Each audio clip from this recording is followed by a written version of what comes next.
Olá! Hoje a gente tem um material bem interessante para conversar que mergulha num tema, assim, central da fé cristã, a autoridade espiritual.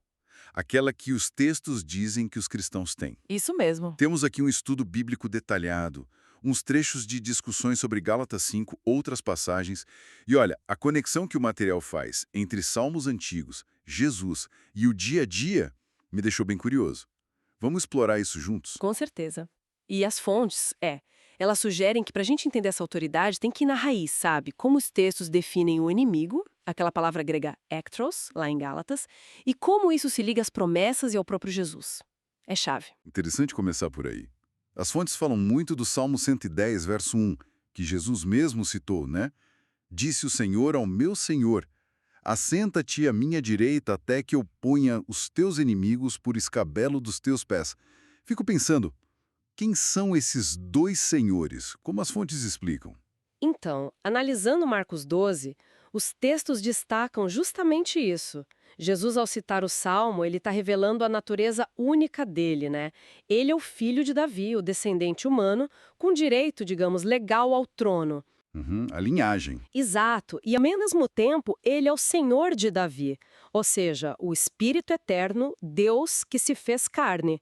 Essa identidade dupla, divino-humana, é que é o fundamento dessa autoridade segundo as fontes. Entendi.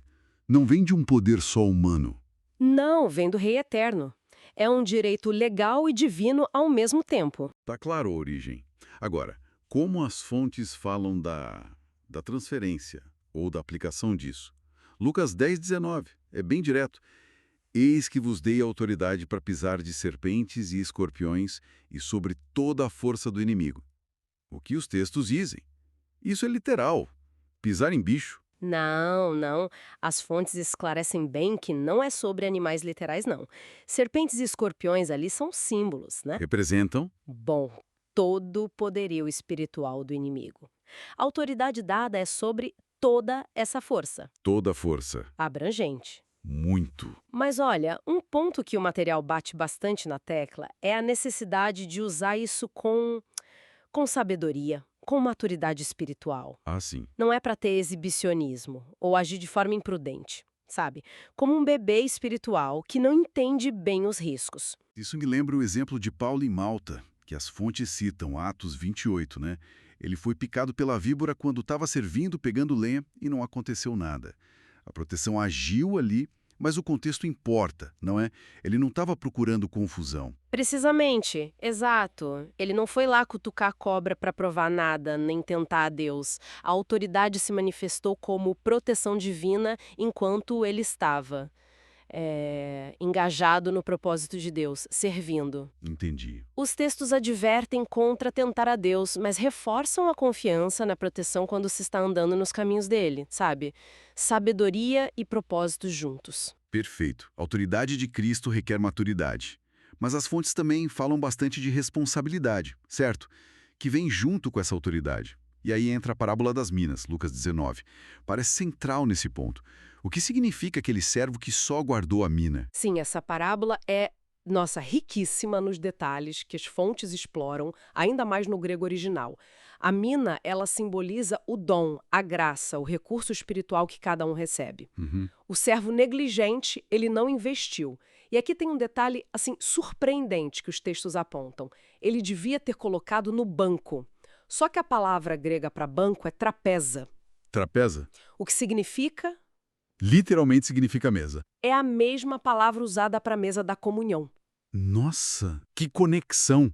Então, o banco para investir o dom é a mesa da comunhão do corpo de Cristo. Isso muda tudo. Exatamente. A implicação, segundo as fontes, é que ele deveria ter investido o dom dele na comunhão, na vida compartilhada com os irmãos, e para quê? Para render juros. Juros. E a palavra grega para juros, topos, significa literalmente nascimento ou descendente. Nascimento. Isso. As fontes interpretam isso de um jeito muito forte.